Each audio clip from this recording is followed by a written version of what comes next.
Hi, I'm Richard from Electric Classic Cars, and I think we are well overdue a workshop walk around. So, on that note, let's get into it.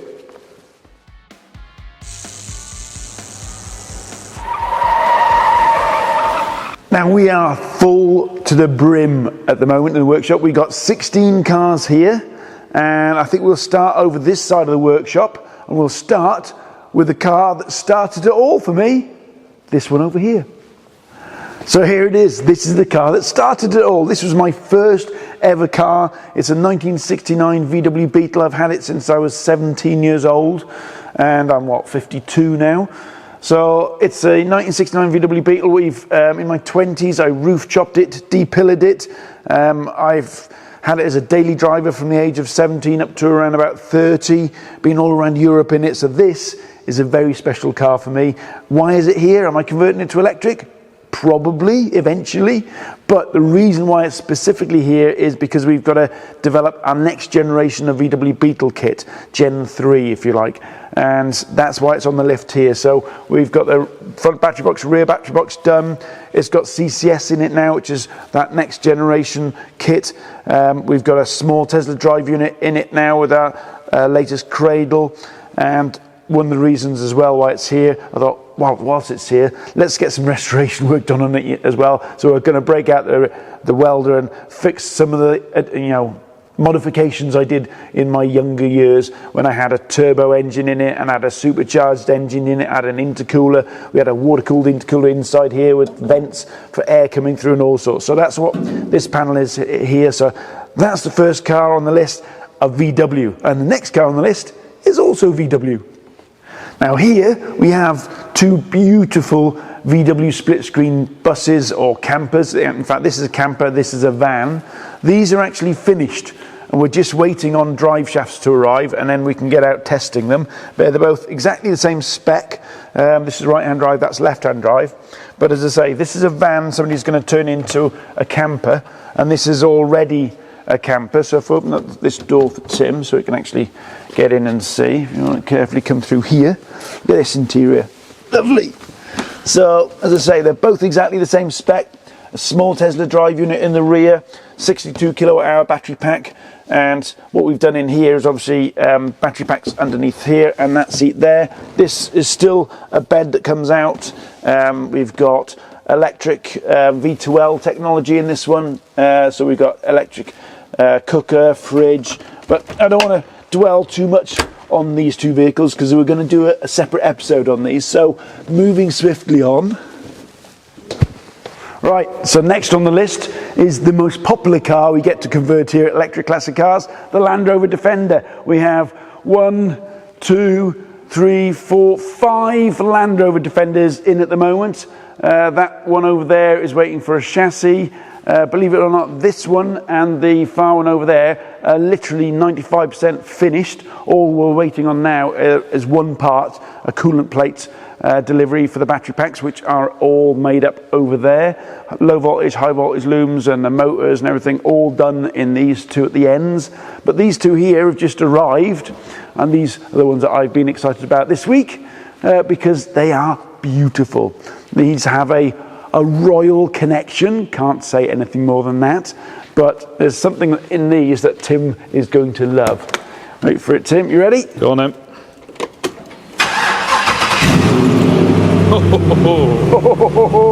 That sounds like an LS3 to me. It's not your average Land Rover Defender engine, that's for sure. Let's get the exhaust. Give it a toot. Right, you ready?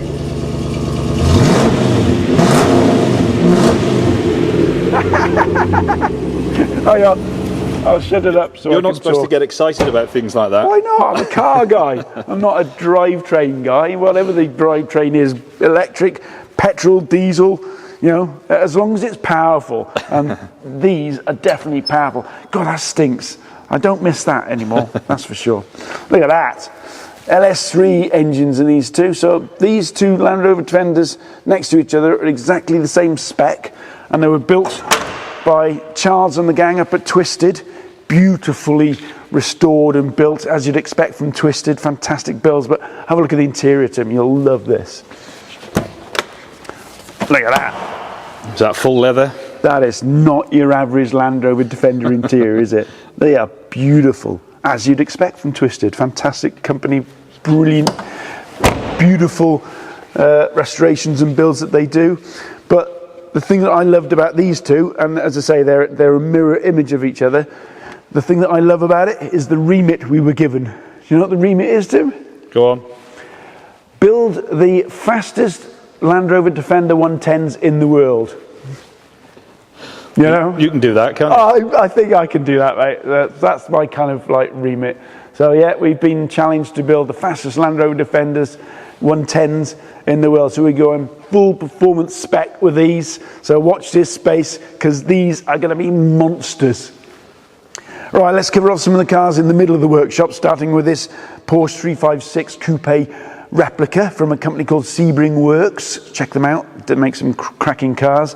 This is a full-on performance car we're going to be building here. It's got a space frame chassis in there. We've got a Tesla Model 3 drivetrain to put in the rear.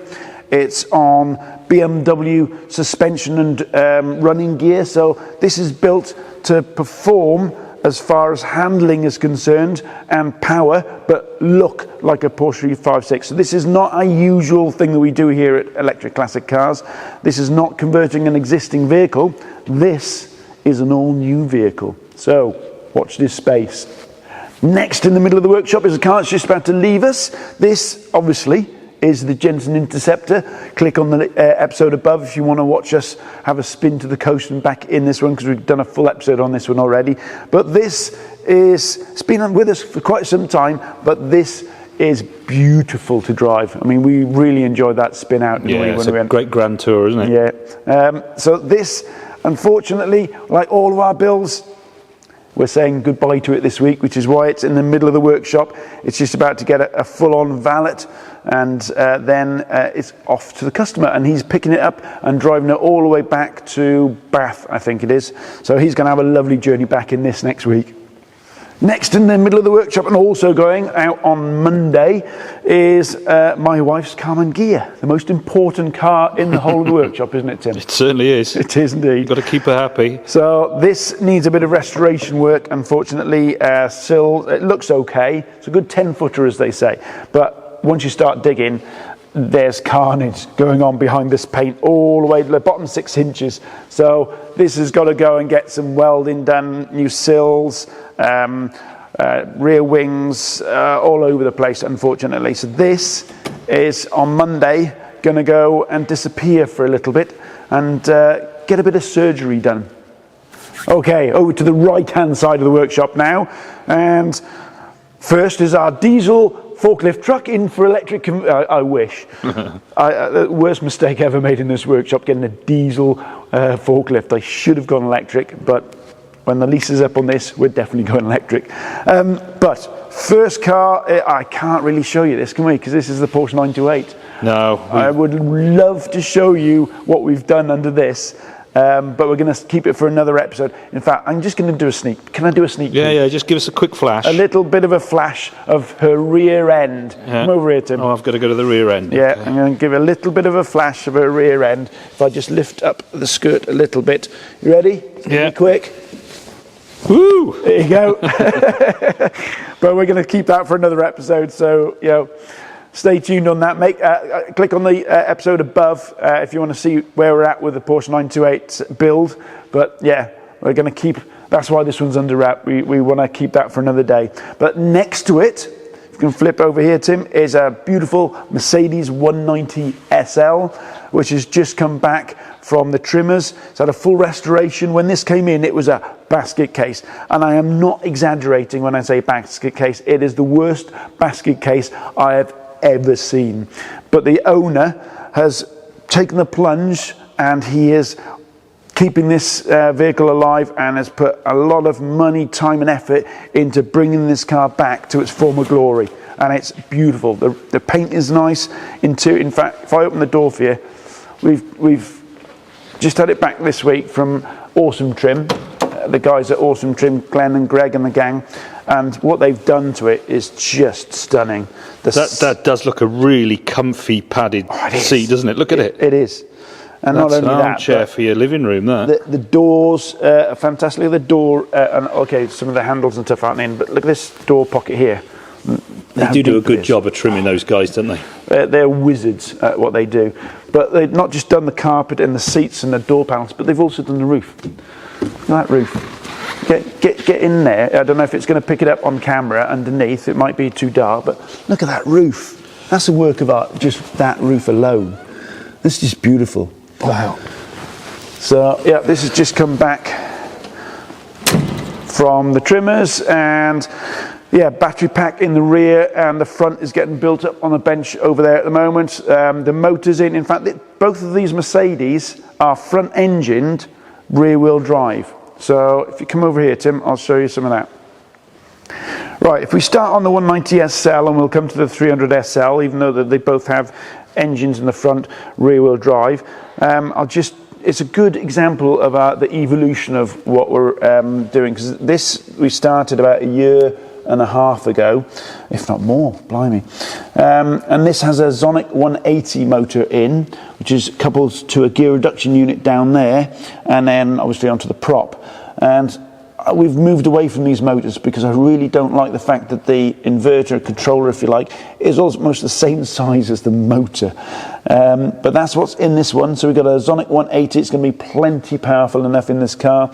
And then a front battery box in here and another one in the rear. Not massive battery packs, if you like, because this car had a fairly light engine in. It had a 4-cylinder asthmatic engine in. They were not renowned for power whatsoever. Very elegant cars, but yeah, definitely not performance cars. Whereas what we got over here was definitely known as a performance car. Now the 300 SL was, I think this was the first supercar. I know some people say the Lamborghini Miura, but isn't this the first supercar? Comments below. Let's debate that fact. What is the first ever supercar? Is it the 300 SL Gullwing, or is it the Lamborghini Miura? What do you think, Tim? Don't say Lotus.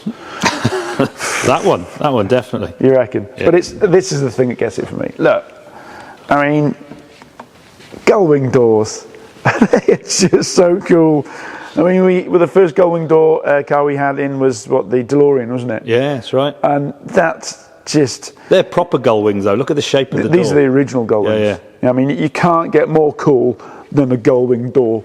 So, this, before everybody goes sacrilege on the comments, this is a recreation. Calm down, everybody. It's not a real 300 SL, but it is one of the best, if not the best, recreation of a 300 SL in the world. And I've seen a few, and this is amazing. They've used a lot of 300 SL parts on it, which I think helps to make it look authentic. But this, because it's known as a powerful car back in the day, we've put a Lexus hybrid gearbox down there, and that has integral motors in the gearbox, and that packs a fair old punch, which would have been too much for that car over there. So that's what's down there. So you got your motor, gearbox motor down there, inverter here, battery box in the front, another battery box in the rear, and the guys are heavily into the wiring on this one at the moment. So yeah, that's why you can see all this wiring down here. In fact, if I open up this door, Tim, this gives you an idea, right, of how much wiring goes into our builds. Look at that down there. Look at it. How many wires? Oh, spaghetti central. Yep. I just want to show you one more thing on this car that caused us a real headache, and that was the fact that there is, and this happens quite a bit on classic cars, there is no external hole for a fuel filler, if you like, where we normally put the charge socket. It was the same on the 300 SL, but on the 300 SL, the number plate's here, and James Bond style, we have the CCS charge socket in there. But if you flip over to this car here, there's no easy place, if you like, if I put this down, to put the charge socket. So couldn't put it on the bumper, and there was precious little space to put a charge socket because no external fuel flap. But if you come around here, I'm going to hide it. You ready? We've had to cut in a fuel filler cap, or charge flap if you like, which is, ta-da! Now, you'll notice that is not the same colour as that. Did you notice that? I did, yeah. It's quite obvious. But I bet you can't guess where that fuel filler flap is from. If you do a close-up of that, you will see, there's multiple curves going on this way, that way, all over the place on this. And look how well that fits. And while you're zooming in and doing detailed shots of that, you try and think, what fuel filler cap or flap have I nicked? Austin Maestro. Why did I bother asking you? That fuel filler flap is actually off that Porsche 928. Is it the actual one from it? The actual one there from you go. it. Because we put the GTS arches on the 928 and, the different wheel arches there now with a bubble arch that comes out, the curvature of the original is perfect to this wing here. Reuse and recycle. There you go. It's circular economy, as they say. Right, next car. Right, next in the workshop is another supercar, a real one, not a recreation of Ferrari Testarossa or Testarossa. You've one of the three that we've converted, and you've probably seen this one before. But you're probably asking, why is it back in the workshop, Moggs? What's wrong with it? What's happened? I thought electric cars are supposed to be reliable. Well, it is very reliable, so reliable in fact that this customer now uses it as his commuting car into London. Can you believe that? And the reason why it's back is because he wants to make it even more practical and enjoyable to use as a commuting car, and put on some things like parking sensors. So this, if we have a look down here, so we've got parking sensors here, because if you've ever tried to reverse park a Ferrari Testarossa, it's not a pleasurable experience. You can't see anything in the rear. So we've got parking sensors here. There's 4 parking sensors we're putting on the rear, and also modern Bluetooth stereo with hands-free for the phone. Just putting some modernizations into it now, because he's using it as a daily driver, and I think that's fantastic. So, having a Ferrari Testarossa as a daily driver, why not, I say. Right, now before we get on to the final car that's in the workshop, I'm not talking about the Sinclair C5, although that does give you a bit of a hint, because don't forget, this is going to be our pit bike thing, I know, for the race car, but I'll give them the game away now. It's the race car's the last one. Ooh. But yeah, so over here's a lot of battery boxes, 1, 2, 3, 4, 5. So these are all the kits getting prepped up, ready for the Land Rover Defenders. We've got another wiring loom here getting built up. This is for one of those 110 Land Rover Defenders that are in, because obviously the wiring loom for the other 2 are already in there. But just over here is BugZappa. So just while Tim was on holiday swanning around in the Alps skiing last week, I went to Alton Park again testing, and I concluded a number of things. I'm glad I'm not going to be taking this up Pikes Peak, because it's insanely fast and scared the bejesus out of me on track. But B, okay, let's do it this way. So there's 3 things I want to do to this car before we send it out to Pikes Peak. I want to lose some weight, not me, sorry, the car. I want to reduce some power. Come to that in a minute, because you're probably confused now. And I want to reduce the thermal load on the vehicle. And what I mean by that is to kind of reduce any chance of the battery or the motor or anything getting hot. So that's why it's completely stripped apart at the moment. No battery packs in it and other stuff in it. But I'm under strict instructions from Tim not to say any more than that, because we're going to cover it in the next episode on the BugZappa build. So make sure you're following this build, because there's loads of changes we are just about to do or doing on this car right now. So stay tuned on that build. We'll put a link in the description, or if we can, put a link above. But yeah, BugZappa completely stripped apart again and getting rebuilt slightly differently. So that's it, I think. I think we're pretty much done as a workshop walk around. No more cars. We've got another car. We've got an Aston Martin coming in this week. We've got another Porsche 928 coming in this week. I think we've got a Porsche 911 coming in the week after. So busy in the workshop, which is why we need these middle cars here to go and create a bit of space. So there we go. I think this is a long enough episode for now. Hope you enjoyed this workshop walk around update, and we'll see you on the next one.